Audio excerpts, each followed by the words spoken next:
Good morning, everybody. Welcome to IT Live, brought to you by Academy Sports and Outdoors. Good morning to you, Roaster. As always, today is going to be all about the team. We're going to talk the scrimmage notes, the comprehensive scrimmage notes. We're going to get a feel for where everything is at. I'm excited. Texas Boy, Justin, Don, what's up, everybody? But guess what? Guess where you can get these scrimmage notes? InsideTexas.com, guys. Go over there. All the latest scrimmage notes, everything you need to know, updated on the battles, who's where, all this stuff, how our performance is, all the insider stuff, Inside Texas, and, of course, recruiting. We have someone announcing tomorrow. We'll see if we get them, but stay tuned in, guys. And also right now, there's even more value. Get Inside Texas for $1 for your first week. As a bonus, your membership includes a complimentary year to The Athletic. And by the 2025 Longhorn Football Prospectus, Thinking Texas Football. It's Paul's book. It's the greatest breakdown of Texas, but also the SEC.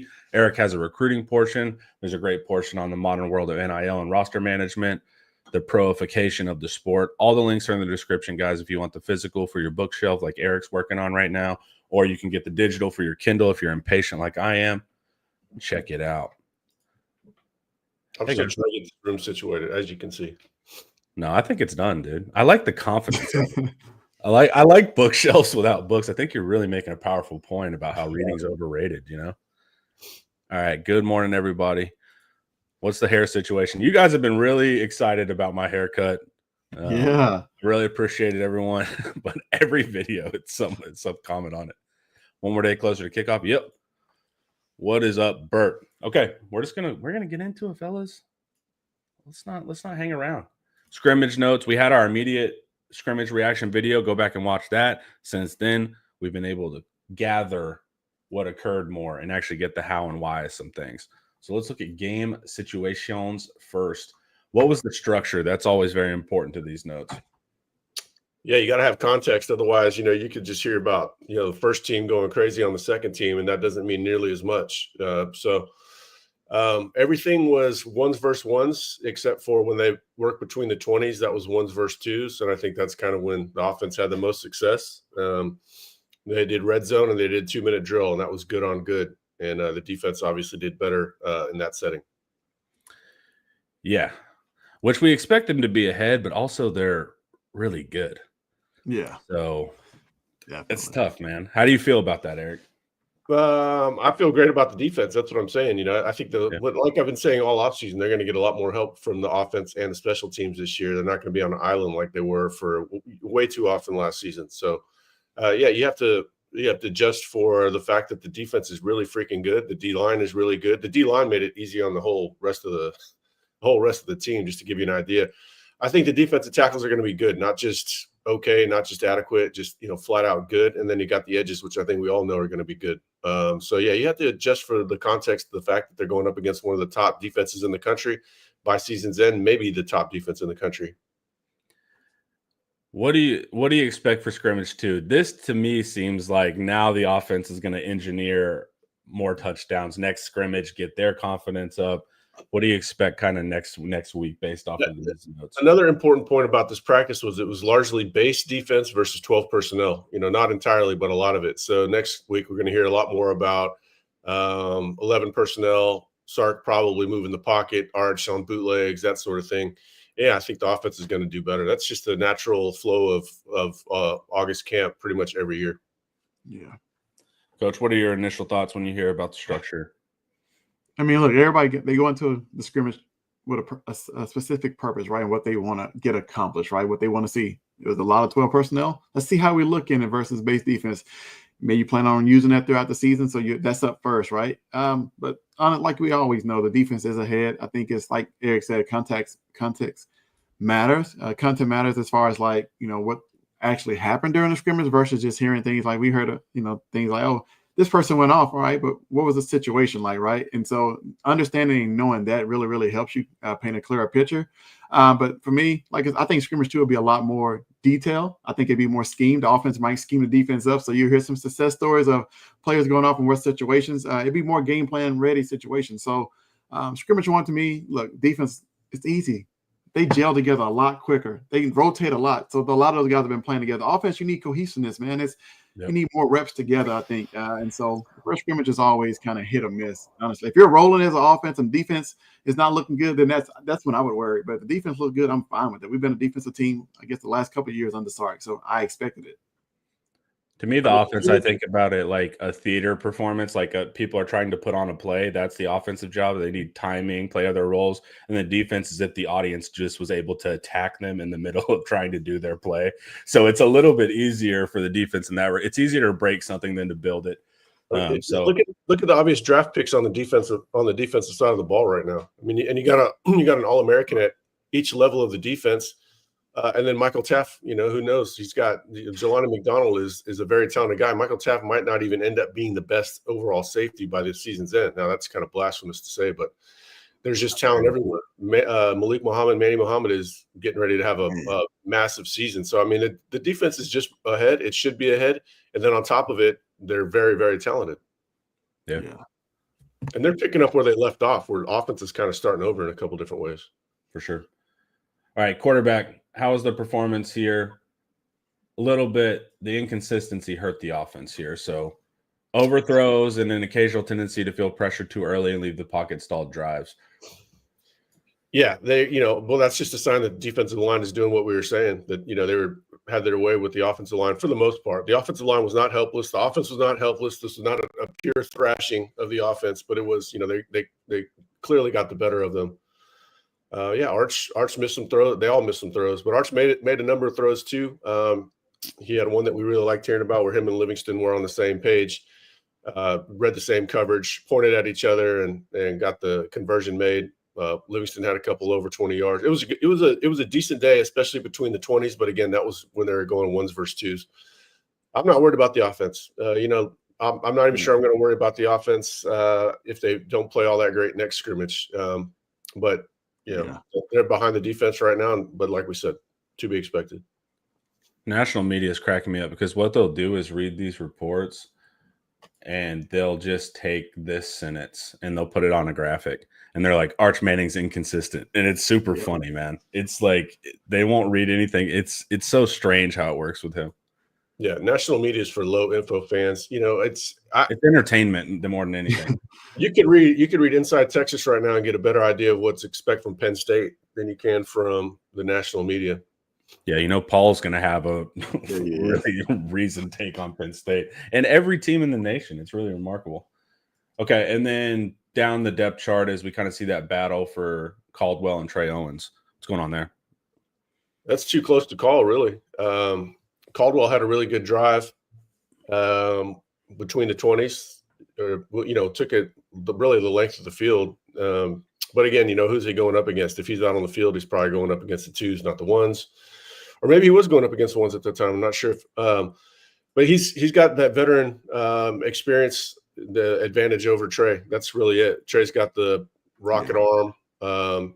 And Trey's got a lot of intangibles too. Tough kid, smart kid, but he's just, doesn't have experience. And that's one of those things that's a catch-22. How do you get experience unless you play?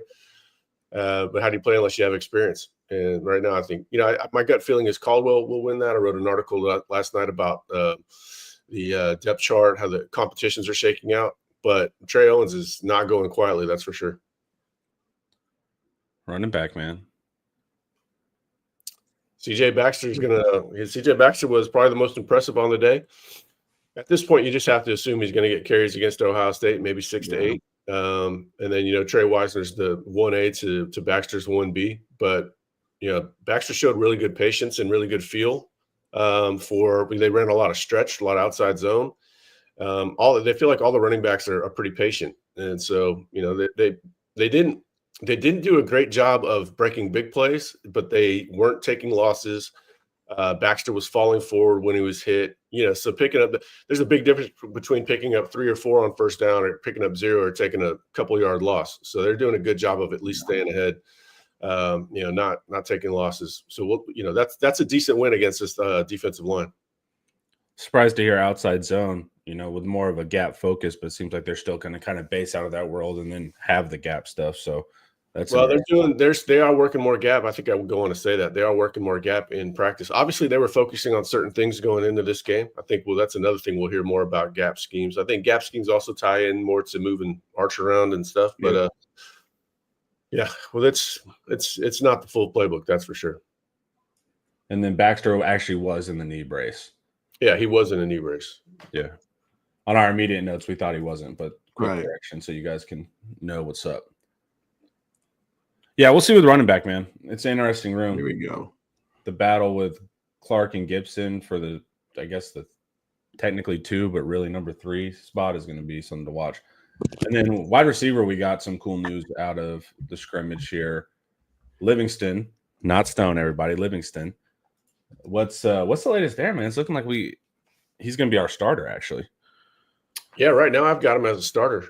He's taking starter reps every single practice. I don't even know who would credibly threaten him right now. Mosley didn't scrimmage. Aaron Butler, Aaron Butler was getting open but wasn't converting the play. That's not going to get you on the field.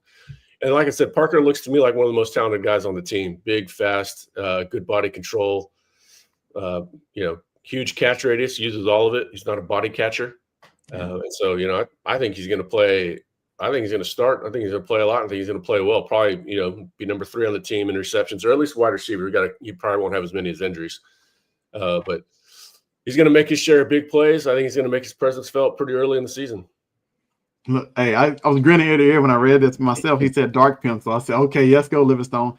He posted a picture. I don't know if anybody's seen on Instagram. He said, doubt me now. It's on the inside of his mouthpiece, right? I know he got a lot of people doubting him. Like Livingstone is a legit threat at receiver. I think people really need to pay attention and take notice. Like, this guy's here to stay. He's not giving up his position to anybody.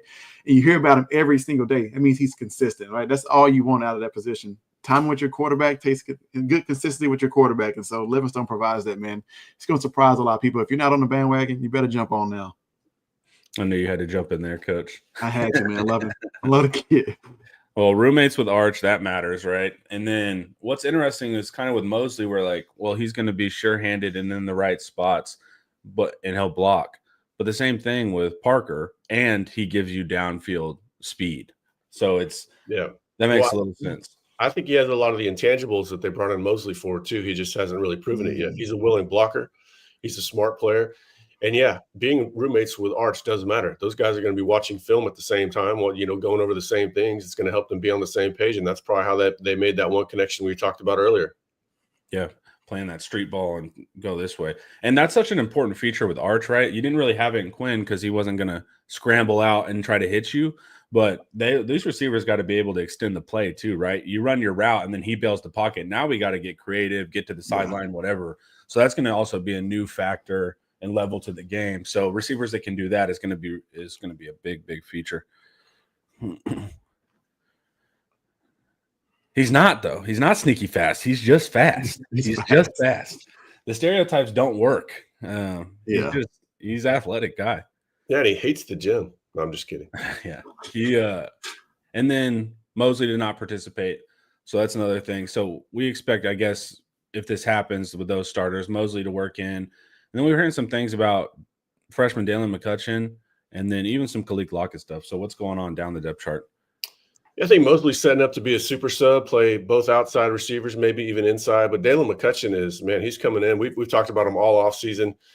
Dalen McCutcheon, Grayson Littleton, probably the 2 freshmen we talked about the most all offseason. Dalen had a good scrimmage, gets open. He's kind of like, again, he's on that same assembly line that sent Jordan Whittington to the Rams. That's going to send DeAndre Moore somewhere. Dalen McCutcheon is right behind him. So he's next in line. He could play this year quite a bit. Depends on how much they want to rest more. But I expect to see Dalen making some plays this season. Are those both Lovejoy guys? Yep. What's going on over there, man? They're putting some guys out, huh? Had a system. Yeah, Jalen Lott too, right? Didn't they have Jalen Lott? Yeah, they had a lot too. It was there until he transferred. Yeah, they're doing Kyle Parker at LSU. Now, this is what I'm really excited for, guys. Tight end. Stood out in scramble drills. I like that. Working well with his quarterback to find openings. I like that. Now, this was the note I put on Twitter. Spencer Shannon likely starting in 12 personnel. I didn't see that coming. I think Eric warned me of it like in spring too, or somebody did, but I just didn't see it coming. So we get asked, on Inside Texas, we get asked about all 85 guys about 200 times a year. And so my statement on Shannon has remained the same. If he has another offseason like he had last year, he's going to be in line to play. He had a good offseason last year. It didn't manifest in playing time. Obviously, they had Gunnar Helm, and so this just wasn't playing time for him. This year there is playing time. He's a 12 personnel tight end in line. So it's not the same thing as what, Jordan Washington, even though he's 260 pounds, came in more as a wide receiver type. Now I think Jordan does have the want to and physicality to get there. But Spencer was brought in specifically for this role, as inline tight end. But he has gotten better. He's gotten more coordinated, gotten a lot stronger. When you get stronger, you get control of your limbs. He's a very big guy. So it takes a little bit longer for those guys to gain their coordination. Those basketball players that always blow up are the ones that get tall quick after having their handles forever, like Scottie Pippen. David Robinson blew up quick, but he kept his coordination. He didn't come in there with tremendous coordination. He's got to earn it over time and hit the weights, and he's done that. And he has become, I would say, a credible threat because obviously the scheme is going to help him. All the supporting skill players are going to receive a lot of attention that helps him as well. But he can be a credible receiver. Now he's an inline blocker. But this is 12 personnel. If it's 11, obviously it's going to be injuries. Injuries are going to be on the field a whole lot. And then Jordan Washington, I think, is still more of an 11 personnel tight end right now. Is Shannon a third-year player or a fourth-year player? He's a third-year player, right? Yeah. The injuries is things I'm most excited for. Being able to work with Arch and be a safety blanket, that's going to be a huge factor. He's going to be good. Really good hands. Like I said, I think the comp for him is David Thomas. I'm not saying he's going to catch 10 passes in the national championship, but I'm also not saying that. It's the worst part about doing football analysis. You always have to couch everything.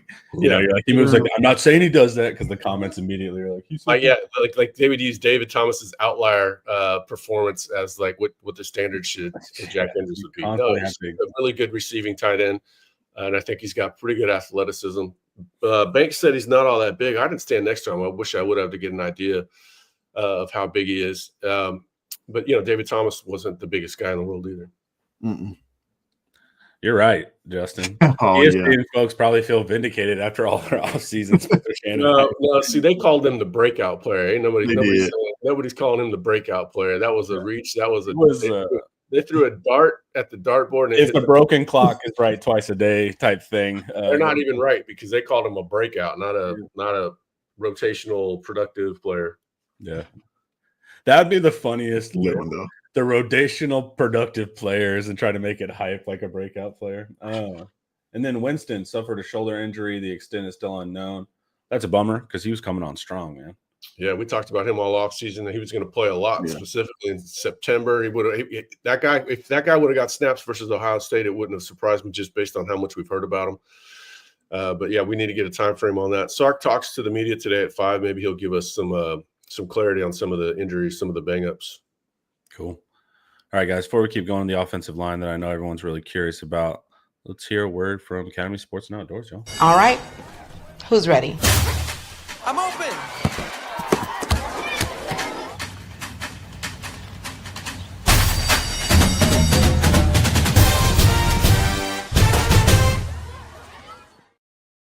I was actually just at Academy, the wonderful retailer.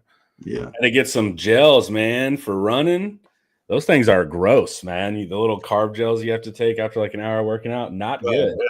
And then one of them had caffeine in it. And I'm like a real baby when it comes to caffeine. I'm like super sensitive. It had like 20 milligrams, and I was like physically shaky for the rest of the day. That's not even that much. I went Thursday and got the little guy some Jordans. He did not like the Under Armour shoes that my wife picked out for him. He came up to me, brought the box. He goes, Dad, I want some basketball shoes. So I surprised him with some Jordans. Yeah. The Academy is like right by my house. Like it's perfect. So they have everything you need. It's grown man Disneyland. Yeah. I'm there all the time. I was looking at socks, like tax-free weekend, baby. Oh yeah. I bought him some socks too. You love that. The Jordan socks. Yeah. So there was it was nice, man. All right. Offensive line, boys. Well, mixed results, right? Yeah. Well, there's a good question up the board about, how good can the guard center guard combo be? I think they're going to be pretty good, actually. They're just not going to be going up against, 5 NFL players. every week. I'm not too worried about that. They've got the running trace, and they didn't even really run plays that we're trying to gauge them on. That's going to be more of the gap interior stuff. So that's, we don't have a true barometer on that, but they profile to being an upgrade on interior running the ball inside. I'm not too worried about that. The big question, of course, is offensive tackle and the depth. That was a question coming into the season. Like, you had a couple players, but how ready are they? Now all of a sudden, Jaden Chapman is an extremely important player. We're not sure what the exact issue is with Nick Brooks, but we do think he's going to miss some time. Not saying he's going to miss games, but we do think he's going to miss practice. And then, of course, missing practice is tough for him because he's only a true freshman.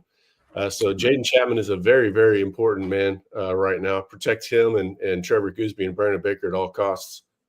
And then, I talked in that other post, the competition post, the depth chart post, where I really think that the third guard is probably Cole Hudson because Connor Robertson's ready to play at center. Perfect. That's sort of that's speculative, but it makes a lot of sense based on everything we've heard.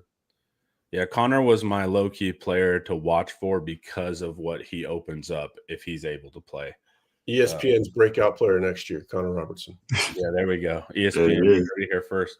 But it just allows you to move Hudson around, and that's really important when we're dealing with all these injuries. Yeah, there's a lot of trust in Connor. He has come a long way. And, that guy's going to be your starter in 2026. I feel pretty strongly about it. He's hopefully, we don't want to see him too much if it means there's injuries, but hopefully we get to see him quite a bit in September and other games and gauge it for ourselves. But there's a lot of optimism and belief in Connor behind the scenes.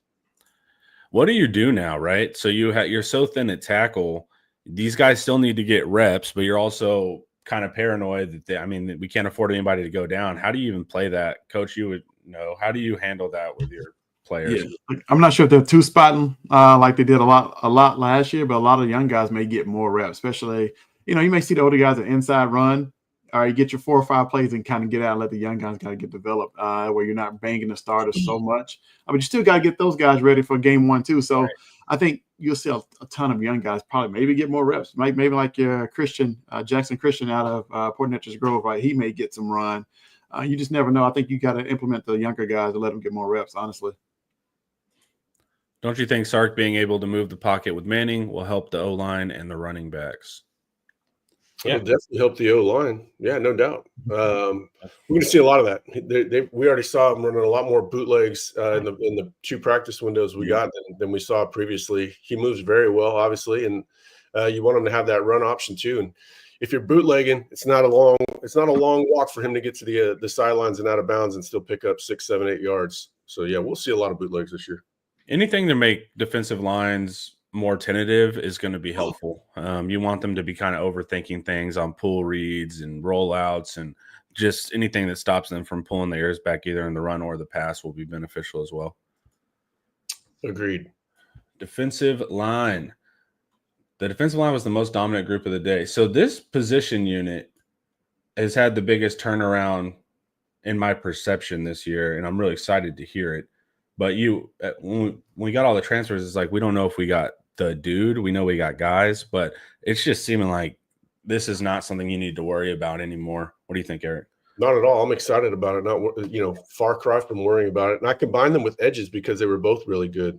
So just make it one defensive line. Normally I'll break it up, D tackle and edge, but they fed off each other. They made life a lot easier for everybody else on the defense. That's exactly what you want to hear. Now it's maybe get concerning for the O-line again, but I feel great about it. Justin has a post this morning. I encourage everybody to go read that. And he says that the 2 most talented D tackles are Murad Watson and Alex January. And those guys aren't even, with the first team right now. So they've got really, really good depth. They love Travis Shaw. I'm expecting a big season out of Travis Shaw. And Hero Canoe, we hear about him pretty much every practice as well, coaching favorite. So D tackle's in a great spot, and I think we all understand what's going on at edge. They're very good. I think the most interesting note I think I had there, or maybe I it's in this one, I think. Ethan Burke working at defensive end and base, and that had Lance Jackson on the field. So that's an exciting development. Love that, huh, Homer? Yeah, that's good. I like that. I would go with that. And then Brevard had a productive day, but Shaw and Brevard got banged up, but they returned to action. So that clears up kind of the immediate post-scrimmage notes. Gosh, so many bodies, man. Good Lord, we're gonna be And rotating then, in and out.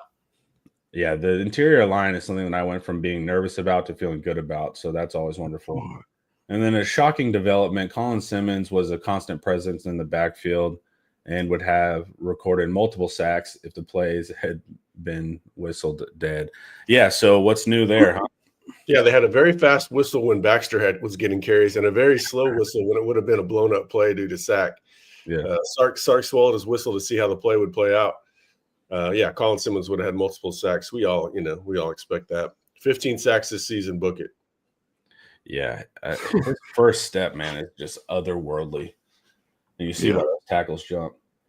The greatest news ever in probably history, Eric just mentioned, is Lance Jackson getting reps. I think he's going to be a star. And they're just doing a ton of stuff, of fun stuff on the line the past few practices, and there's so many options that it's almost overwhelming how they can piece this together and create sub packages and all this stuff. But Trey Moore at Sam in base formations, meaning the nickels off the field. So you're able to add that. That's cool too. That's what felt like a really natural spot for him when they said they were going to move to linebacker. But of course, we run base, but not as often. So you're going to have to find another way to get him on. But I did think that was interesting. But this is the scent line that I picked out too that I shared. If you can get the D line, because we were kind of thinking, look, man, maybe the edges can get there quickly and help the secondary, because maybe we're going to have a little bit of a coverage fall off. Who knows? But maybe. But with the interior also doing that, it's a huge factor for me. Yeah, the other groups kind of had a quiet day because the D line was doing so much work. Like, each layer had a little bit quieter of a day because the linebackers would eat up plays for the secondary. The D tackles, the D line ate up plays for the linebackers, and then the secondary had kind of a quiet day, especially in run support. Anthony Smith had a pick off of a Warren Roberson tip. Warren's had a really, really good fall. Yeah. We expect to see Warren a whole lot. I think he's going to play better on special teams. He might be the best athlete in the secondary overall as far as just playing football goes. Moves in every direction. He's a dog. He's fast. He's twitchy. He's got pretty good ball skills. So yeah, Ty Anthony played a lot. Probably even more than I was expecting. I think, based on that scrimmage, Leonga might have a bit of a competition on his hands, or at least be more of a timeshare than he expected. Rather than being 75-25, it might be 50-50. Interesting. Yeah, I love it. Push him, make him better. I know you're going to join. They love Ty Anthony's upside, but I'm like, just play the better football player right now, right? They love Leonga's upside over Benda. I thought Benda played better than Leonga at times. Now, just play. They're very NFL focused, man. Like we've heard these through the notes. They're like, get them in their spot for the NFL, get there for the development. Yeah. So they're super obsessed with. Well, that's exactly right. I've been saying that going back to all these other previous coaches. They don't have any of these guys. If they make it in the NFL, they're all playing the wrong position. Yeah. Because they're covering up for one blind spot. You had a miss here, so you got to play this guy here, and then now you move that guy, so you move somebody else to that. It's terrible. Just get these guys in an NFL position. Yeah, but I don't think they need to harp on upside right now. Just play the guy whoever's better right now. Right. Yeah, that's where you can get a little bit too extreme, where you're like, yeah, this player has better measurables in the future. It's like, all right, just the linebacker that's good right now. Let's do that too. All right, Elijah Bo Barnes, coach. I know you're going to jump in here. Strong open field tackle on a red zone screen pass. I think Justin's note says that he's down to hit. So what's kind of the latest there, man? What are we hearing from the young linebacker?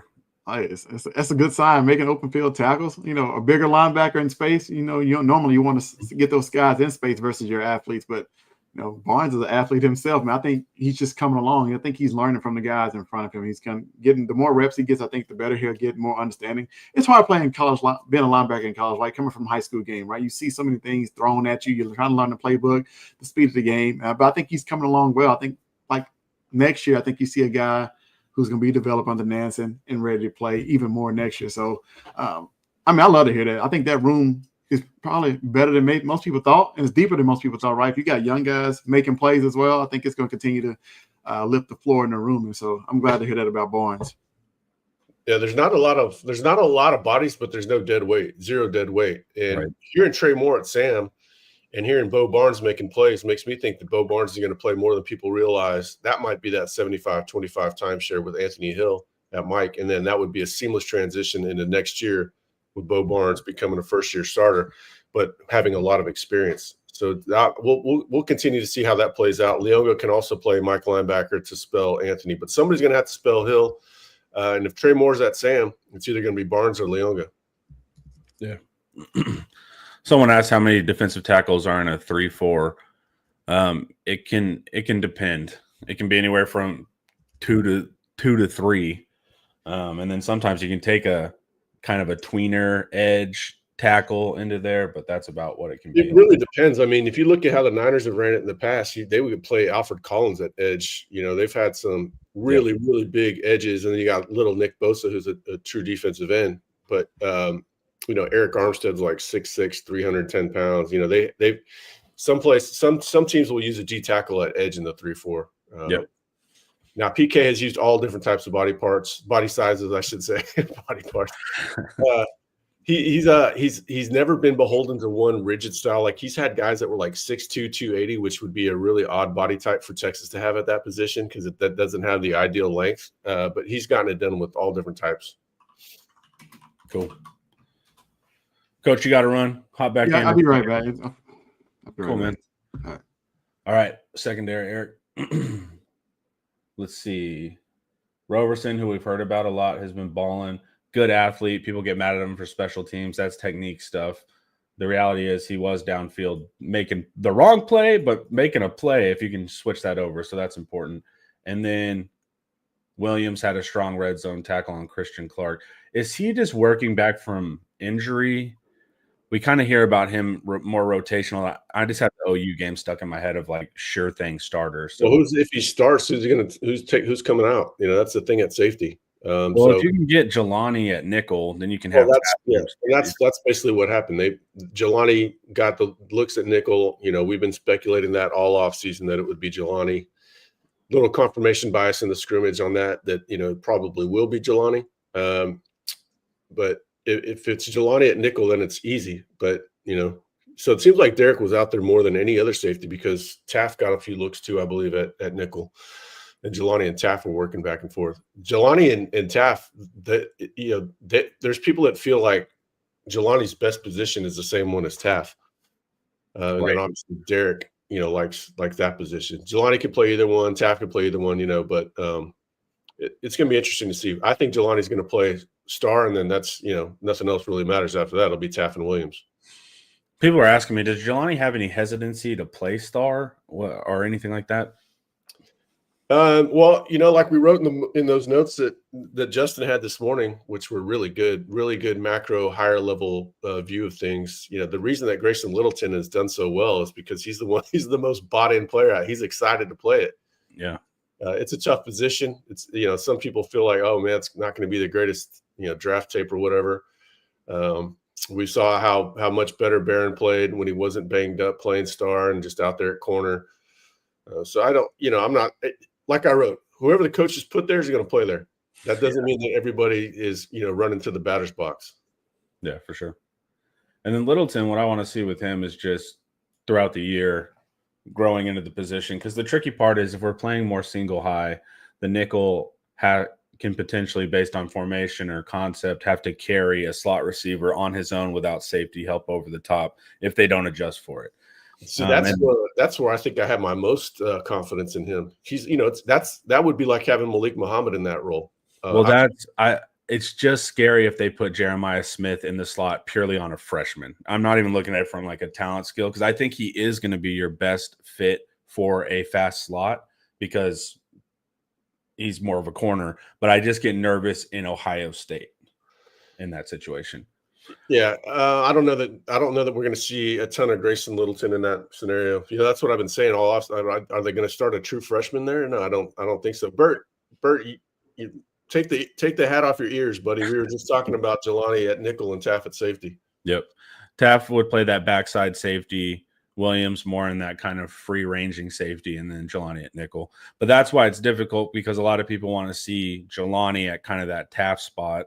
But what does that mean? Either you bump Taft over and Williams sits, or you move Taft to star, which me and Ian did a whole show on how we don't love that pairing. So I think the most obvious thing, and Inside Texas has been on this all year is that Jelani at nickel and keep the other two guys at safety. Probably makes the most sense while bringing Grayson Littleton along. Yeah, and they feel good about playing Jordan Johnson-Revelle and Xavier Filsaime too. Now, maybe they don't want to play those guys a ton against Ohio State, but pretty much everybody else will see those guys. All right, baby. Let's get it. Special teams, dude. All right, Mason Sipley missed one attempt. Do we know the distance on that? If I heard it right, it was like from 53 or something. Okay, whatever. It was wide rather than short. Okay, that's all good. And then, but connected on a 35-yarder in the 2-minute drill, which matters because you're at least simulating some pressure and game timiness. And then Baumeister, however you say it, I posted a thing on the board showing him his day at practice at Utah. And then also I think Isaac Punts, the YouTuber, did a breakdown of him making really clutch punts against when they played BYU. And Isaac Punts is like has a punting focus. So he looked good when they had him doing directional punts when we saw him in practice. Yep. And he just hang it up there, man. He's I saw him. He had numerous 5-second hang times. My count might have been a little fast, whatever. He's damn good. They're very excited about that. And man, directional punting matters, man. Like everybody wants to see the booming kick, but the more you can hang it in the air or put it where you want, you can get all of your coverage to converge on a spot. You can corner them on the 5, that kind of stuff, man. Directional punting matters just as much. Big pick. Yeah, I called him the secret weapon the other day. That's a really big pickup, especially with such a good defense, man. He's gonna change the complexion of some games. I think if the offense struggles and just flip the field, defense get a 3 and out, and the offense has another chance at it. Well, and he's Australian, right? So check there. I don't think is he Australian? Yeah, he's that or New Zealand, but yeah. He's a big kid too, so I could see him being one of those Australian rules football players. That or he's got a weird accent, dude. But I'll tell you, I haven't heard him talk. Watch that video. It's all him talking. He's a big, well put together kid. So you could see him going down there and maybe making a tackle or two. Well, he's also like 35 years old, so he's an old guy. So he's got a lot of experience and maturity to him as well, and you need that psychologically for the position. And then, quick little note on the schedule this week. 3 p.m. today, we're going to have something. Full pads at 6:30. Thank God they're not in the heat on that one. Wednesday, they're going to have off half pads at 3 p.m. Once again, tough in the heat. Helmets in the morning. Another scrimmage on Saturday. With some availabilities peppered in. Sark availabilities. I think we're out of our media viewing sessions. Yeah, they only let us have 2, but they gave us an hour and 40 minutes combined. We'll take it. We're appreciative of that. Sark talks to the media today at 5. Okay, today at 5. That'll be cool. Someone doubled back on what happened with Winston. What'd you say? Did you say shoulder up here? I can't remember. Shoulder, yeah. Yeah. Shoulder injury. I don't know the extent. I don't even like to talk about that unless, it's just because, you'll hear fans run with it, man. Yeah, it'll be like, oh, we'll hear a grade 3 sprain, and it comes out, it was a grade 2 sprain. You guys were totally wrong. Like, okay, whatever, man. I don't know. Yeah. We just know what we're told, man. All right. Some questions we had. My primary concern for the team this year is offensive line getting a push in the red zone. Worried about that yet? Or wait a couple of weeks before worrying? It sounds like you're going to worry no matter what. So you might as well just get your worry on now, I guess. Don't delay tomorrow what you can do today. I don't know. I'm not going to be worried about it. I think Arch is a whole different quarterback. I think the running back stable is entirely different. Yeah, the O-line push is still going to be important, but they're just in a much better situation in the red zone with that quarterback who can run it. I think he's going to have a lot of rushing touchdowns this season, and I really like the stable of running backs. They're good across the board at running back. Maybe there's no Heisman Trophy sort of candidate, but it's a good group of running backs. The offensive line, feel pretty good about the interior. Hopefully Spencer Shannon blocks as well as we hoped when he came out of Mater Dei. For sure. A similar question. Are you guys worried that center guard isn't getting enough push? We answered that. Or is the defense just that good? This is just an opportunity for you to talk a little bit of zero sum, Eric. Yeah, that's exactly what it is. It's zero sum. If I'm really excited about the D tackles, then I can't be too worried about the offensive line, because then if the offensive line was terrible, then I would be stupid to be too excited about the defensive tackles, right? Because they're going against each other. I feel good about the D tackles. I think it's going to be a good football group across, all depth, all 6 guys, maybe 7 or 8. I don't know how Josiah Sharma doesn't play this year. And then obviously Justice Terry has to get snaps. So let's call him 8 deep at D tackle. And that's not even a sign off on or write off Myron Charles or Myron Charles or Melvin Hills. So I love the D tackle room. I'm bullish on the starters at guard, center, and guard. Really worried about the depth, but I'm not worried about that. Let's see what we have. Let's see who gives us the reason to worry about it. Ohio State, they replaced a lot on the D line, but they still have Ohio State personnel. And then after that, I don't know, man. Florida's got some guys, and then Georgia's got some guys. So it's going to OU has some guys there too. But I'm not worried about the O line yet. That's why I love the game one Ohio State, because you get to learn early. You don't have to speculate through, having 4 tomato cans and then trying to guess what's good and what's bad. I like that early test. You'll know what's up pretty quickly. Bert asks, how much of a step down do you think we can afford in the secondary with how good the front 6-7 looks like? I don't think there's going to be a huge step down outside of maybe ball production. Assignment soundness is going to be great. I'm not worried about that one bit. Playmaking is there because Derek Williams is a hell of a playmaker. Taft has a nose for the ball when it's in the air. I think I don't think there's going to be some huge step down. Most of y'all weren't expecting Jahdae Barron to ball out like that. So I wasn't. I loved it. You told me.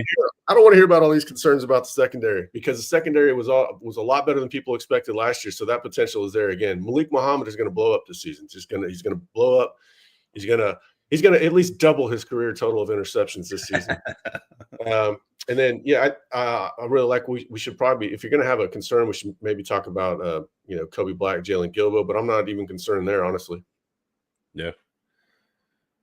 All right. We're about to hit a commercial. Do you want to talk Justin's notes next or your current competition tracker? What do you think, Eric? It's competition tracker. They should go sign up for Justin's notes. It's $1. Sounds good. It is $1. And they you were get a good complimentary notes, year. Those notes got me excited. They were good. Yeah, they were. All right, guys, before we keep going, let's hear from Andre the Lawyer. This video is brought to you by Andre the Lawyer. If you're injured, trust the team that secured millions for their clients and helped thousands of Texans with their injury case. Car wrecks, slip and falls, 18-wheeler accidents, on-the-job injuries, and wrongful deaths. Don't let insurance tell you what your claim is worth. Hire Andre the Lawyer to fight for you. Principal office is in Dallas, but they serve Texans throughout the state. So don't wait and call Andre the Lawyer today at 214-444-8808. That's 214-444-8808. The contact information is in the description. All righty. Let's take a look here. We talked about this in the opening, Trey Owens and Caldwell, but gun to Eric's head. Caldwell will earn it due to experience. Owens holding on wouldn't surprise him. Owens experience in the system. Caldwell experience in a similar system, but just overall college football, live fire, all of that kind of stuff. So really not too much to add there unless you got something, Eric.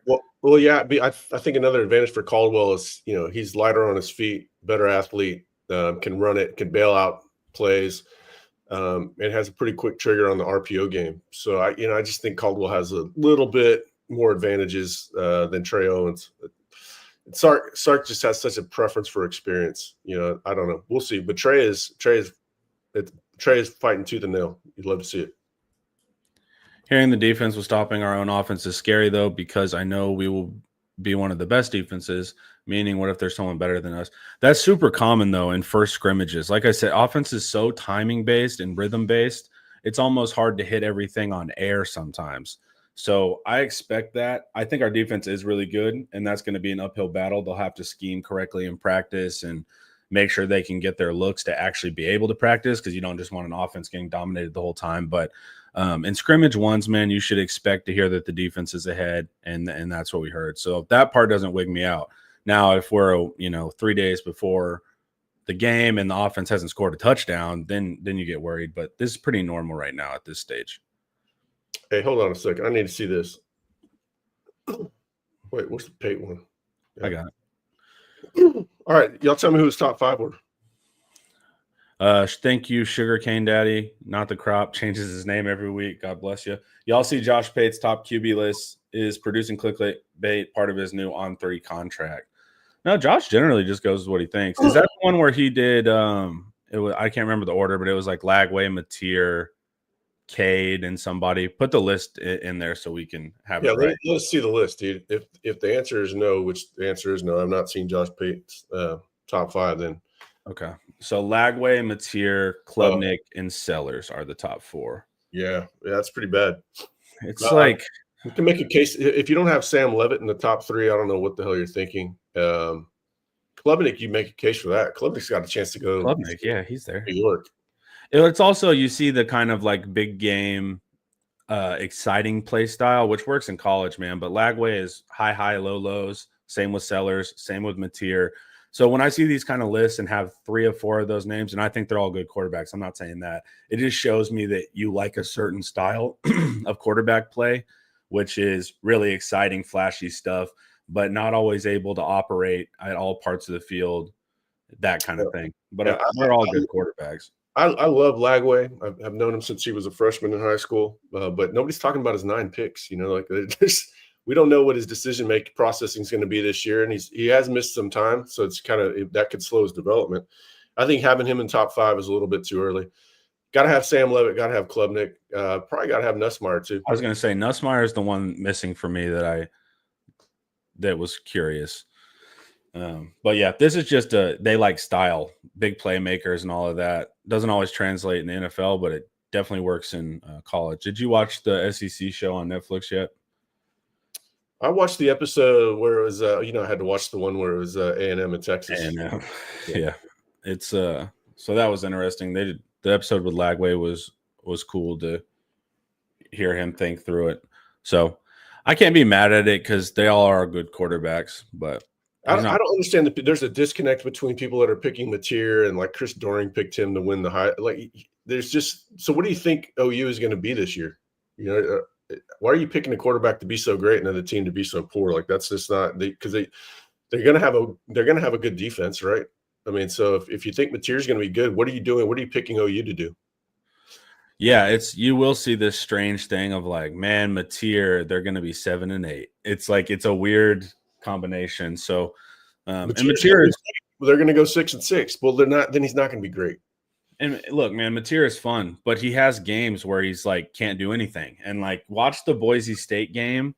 Schematically, they gave Arbuckle hell, and they just blitzed his face off to where the gap that he would run to and go for 30 just simply wasn't there. They were plugging it. The Boise State game plan against Washington State was a really big blueprint. And it's also not a coincidence, when they played a good team, that's what happened. Mateer's fun, though. I'm not hating on him just because he's OU. He's a lot of fun to watch. All right, running back, competition 1, Trey Wisner, the steady leader, and then Baxter. We're doing this weird thing where it's 1A, 1B, and then 2A, 2B. But it's going to be interesting. To me, man, Clark is the one that I'm most excited for and upside-y wise. So let's just run through it real quick with all your latest reporting on running back, Eric. Yeah, Wisner's going to start. He's going to get the most carries against Ohio State, but I do think Baxter's going to get himself 6 to 8 and just, kind of announce, hey, I'm ready to be back. I think there's a real competition for that third running back. And Christian Clark is the most dynamic runner in the program. There's no doubt about it. We've heard it for a long time. I saw it with my own eyes in practice. He's just a little bit different than everybody else. But Jarrett Gibson is also a good runner. We saw the talent last year with Gibson. We didn't see the consistency. We didn't see anything close to the consistency, but he's a lot better in that regard. So they have 4 guys capable of starting. Whether or not Baxter's capable of starting from a volume standpoint, that's a little bit different. But they have, at some point he will be ready for that. They're just in a much better spot than last year. But I think Christian Clark has a chance to break out. If you went into the season with, predicted totals, he would have the best chance of going over them. Christian Clark would be the guy because people are probably predicting like 300 yards for him or 400. He's got a chance to be much, much better than that. He's the most exciting mover by far. When you watch of those 4 guys running, Christian Clark, the ones you're like, okay, kind of a born running back with how he moves and the closest to Bijan's style. Yeah, that has nothing to do with them being from Arizona. That was funny. We've heard it so much that he's got that Bijan, like those Bijan qualities, that agility, lateral agility, and to see that he's back like this after that Achilles tear is insane. Yeah, and I say it all the time, but they move like alpine skiers, meaning forward momentum, but lateral forward momentum. And they just kind of carve through. It looks really natural and kind of effortless, and it's impressive. Wide receiver, we talked. Livingston, Mosley as a great sub. We'll see with Sark's subbing policy. It seems like we do this every year, and then you see him rarely. So hopefully there's more movement there. We talked Khalil Lockett, which I think is interesting. And did you say – yeah, he's not just a Wingo sub, right? He's not just in because you need the twos in type of thing, right? Yeah, he was out on the field with Wingo at times during the scrimmage. Yeah, he's a good player. He's coming along. But I think the first five are pretty obvious right now with the obvious starters, Wingo and Moore. Moore had a very quiet spring game. I wonder – I should have asked to see how many snaps he even had. Livingston, I think he's going to start. Obviously, at this point, it looks that way. I don't know how that would change. Emmett Mosley. Probably wide receiver number 4. And then I think Dalen McCutcheon is wide receiver 5. Now that's as far as I can go by saying I expect these guys to play a good amount to a good amount. After that, it's going to be, how does Sark feel about playing the freshman that, Khalil Lockett. If you got Khalil Lockett out there, you probably have Wingo off the field. But if you have Wingo off the field, you might have Mosley in that spot. So it's hard to know how much some of those younger guys will play, because they have a couple bodies in front of them rather than just one. Dalen McCutcheon only has more in front of them. But if Aaron Butler isn't more consistent, maybe there's going to be snaps behind Parker Livingston available. So what's going on with Butler? Great route, but he drops the ball. Is that what the messaging is? Yeah, probably the best guy at getting open, but he's just having trouble converting the ball. Sark wants reliability. It's basically the opposite of Matthew Golden. When Matthew Golden converted all the hard catches, Butler's dropping some of the easy ones, and they can't have that. Yeah, it's scary. And Sark is tough on those receivers, man. People are sleeping on our O-line when we hit our stride. Watch out. I hope so, Jay. That'd be really cool. And then there's some internal thoughts that the offensive line is actually pretty good. The starters, there's concerns about depth, but they feel like the starters are actually pretty good. They're just going up against a really, really, really, really good defensive line, and things are going to even out in the season. So I do understand that sentiment. You made a good point the other day talking about putting a donut on your bat in baseball and making it harder to swing. So when you take it off, it's lighter to you. And so hopefully going up against this unit on defense is overwhelming, but once you get into season, you're not facing that, and it feels like a lighter prospect. What's up, Coach? And then someone asked, is Kobe going to get cycled in for PT this year? I feel like he's too good to keep on the bench. He might start. He's in a battle with Gilbo, so he's going to get PT as either that third corner, right? But he might end up being one of the 2 starting corners. So, yeah, for sure. Yeah, he's going to play a lot. I'm beginning to think they won't just go to 3 corners this year, probably go to 4. I think Roberson's probably going to play behind Muhammad. Last year I think they only felt like going as far as Gavin Holmes. This year I think they're going to feel better about going to 4. Kobe's going to play a lot no matter what. He's got a real shot at starting at this point. Do the coaches feel like the running backs will have better ball security this year, or is that something something we won't have an idea on until the real games? Sorry, I missed asking during the running back section. Yeah, I haven't heard concerns. Christian Clark hasn't gotten real game carries, so obviously there's some concern with me there. I haven't heard about him putting the ball on the carpet in practice. Gibson, a lot of freshman mistakes. It happens a lot. He's going to be better. CJ Baxter had a big fumble, last time we saw him in the semifinal against Washington, but they felt good about CJ all last offseason until he got hurt. And Trey Washington, he seems to protect the ball pretty well. I'm not worried about it, but there's things that aren't going to come available to us until game scenarios. It's like you can't 1-to-1 replicate game situations. You can try to do it, but you can't. It's just not going to happen. Yeah, for that. Tight end, we got a lot of this covered too. But you do mention Townsend. So what's just the update there with the impressive upside guy, but young? Well, yeah, he got in school late. Now if Emery's out for a while, Nick's going to have a chance to catch up to him. But I I don't know that he can do the same things that Emory was. Emory was just such a natural guy at finding the soft spot and zone coverage. Nick is more like a machine that just wants the ball, wants to truck you, or wants to run by you. Yeah, we'll see. Haven't heard a ton about him yet. Kind of just letting him ease into it. Obviously, he's got great size and great speed. Just the natural stuff. Haven't heard a lot about him in practice. I'll start with Emory out. I'll start asking about Nick a little bit more. Cool. And so we think, where does Jordan Washington fit into this? Let's see. Name hasn't been mentioned as much. Is he that third guy? Yeah, injuries back up, but he's.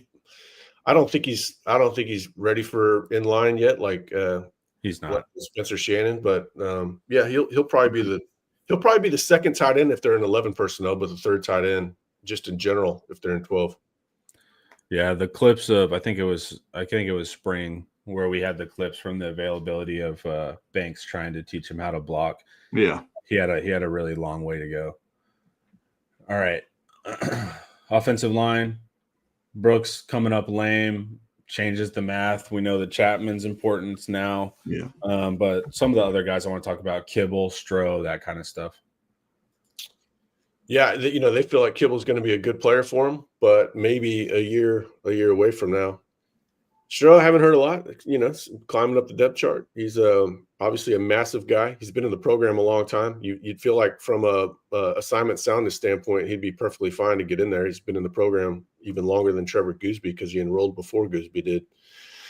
So, I just haven't heard a lot of buzz like, oh, that's an NFL player or anything like that. But as far as like being able to go in and play and be serviceable, you'd think that's the case. But like I said, I still think Cole Hudson is the backup guard. Because Connor Robertson could come in. I think, worst case scenario, I think Cole Hudson might even get a look at tackle if they absolutely need it. You said that a couple weeks ago, and it surprised me. But yeah, especially from a running background, he's a run blocker in high school. Yeah, but you just want somebody that's going to – you don't care about the technique at that point. You just want somebody that's going to stay in front of in between the DN and the quarterback. Yeah, at least make him take the long way, I guess, at that point. Exactly. All right. Coach, how do you feel? You're from the tight end world-ish, but the blocking world. What are you thinking? You like the frontline starters, but what are the strategies going on in the coaching meetings right now? The honest strategies, trying to figure out depth and all that. Just trying to find out what these guys do best. I think that's what the practice is for. That's what the scrimmages are for, right? They'll get their grades on how well they did and what they do, what they're good at. And coaches can kind of game plan around it. Like, hey, we're really good at this. This is what this offensive line does best. And then you find your right combinations. Okay, if a guy goes down, who jumps in? And what is he best? What is he best at, right? And how does he fit with the other four guys? And so, I mean, Cal Flood has, his work cut out for him, just trying to find that maybe 8 guy, that rotation of how it looks in the combination. But just trying to find success in what they do well. And then you can add on as you go through the season, right? I know it's been talked about the 3 games after Ohio State. Like, you got some games to kind of work in, a lot of reps with a lot of different guys in combination. So that kind of continue as far as development. But that's just the game plan right now. And really just find out what these guys do best and what group works best together, even when rotational pieces come in. Cool, man. We'll see. Is Jonah healthy enough to vie for a starting spot, at least on special teams? Not right now. His hamstring's been finicky, and he's not really been a full participant. So, baseball, dude, baseball. What a horrible sport. Your muscles are just different. I asked Quan Cosby, one time, I'm like, "Hey, were you just a different athlete when you got back from baseball?" He's like, "Yeah, man, I wasn't nearly as fast as I once was." Yeah. All right. Any final notes, Eric? Anything you're looking forward to over this coming week? No, looking forward to, hell yeah. I'll look forward to every practice report. You never know what you're going to learn. Somebody moved around. It's I'm excited about all that. Jake Krull announcing tomorrow. Mm-hmm. Krull, I don't know. I'm excited about that. I love that guy's playing style. Like, he's, I'm not saying he's Nick Bosa, but he does Nick Bosa things on the high school level. He plays just like him, plays low, uses that long arm. Has a great spin move, really good feet, good face up, defensive end, just a really, really fun player. Has better size than people realize. Like I say, if ESPN ranks him higher, that means he's got, the NFL sort of arm length, that stuff, hand size. So hopefully Texas can get that one. Texas is in a really good spot right now, but, OU is desperate. OU's a rival. OU's been saving money under a mattress for something. It's got – they can just find a 2-star that's comparable, Eric. Yeah, right. Yeah. They can just do that. They're doing Isn't this that thing the where game they're buying plan? position players rather than positions, and so if they're going to focus, entirely on one position player at defensive end or on the D line, it's probably going to be him. And so there's going to be some nervous moments in Austin. I guarantee you, they want Crow bad, but we'll see. Right now, I'm optimistic, but that one could shift, pretty quickly. Can't remember if it was Center Scoop or whoever, but they seemed a little bearish yesterday on getting him. Yeah. They were kind of Giving up. thinking in the positioning of like, but after OU balls out this season, we'll see what's going to go on. It's like, okay. That's insane to me. That's that family's really forward thinking. I think business minded and all that. Mhm. And right now, there's just a clear trajectory on which program is up and which. Just to be nice, I'll say that they're in neutral, but it doesn't even really seem like they're in neutral. Well, dude, if you're at Norman, you can get all sorts of like car wash sponsorships. You can do really maybe the local barbecue joint. So you got to think Right. about those kind of things, man. You pay the kid- Austin doesn't have kids- much to offer, but Norman, dude, Man, pay attention really to that kid's TikTok. Like, he's all about branding. Trust me. One place can help you with the brand better than the other. yeah. Is he a real TikToker? Is he a dancer? No. He got Okay, it's just content. Like, he has a ton of followers though, man. Does he? All about I football just didn't know stuff. if it was the typical No. dancing in uniform TikTok or No Casey Canes. all right, none of that going on. Yeah. It's normally the walk-ons that you have to get on them, man. I'd be like, dude, get out of the bathroom, quit dancing. You're embarrassing us, man.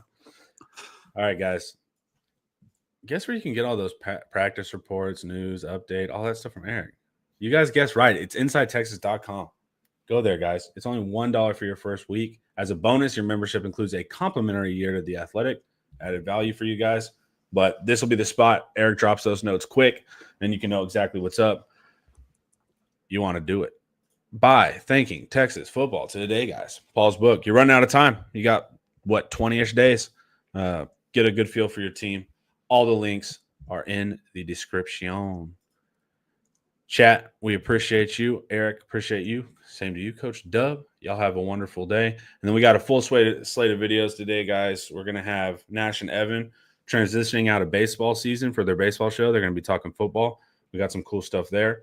The reheat, of course, we're going to film today, release tomorrow. But we're going to have a special guest on Girl Herd, guys. Tune in. You guys will have no clue who it's going to be. It's going to be huge. But as soon as you guys tune in tonight, watch the Girl Herd. You'll learn a lot about a very special someone, apparently, with our itinerary we have. So have a great day, guys. This was brought to you by Academy Sports and Outdoors. Peace.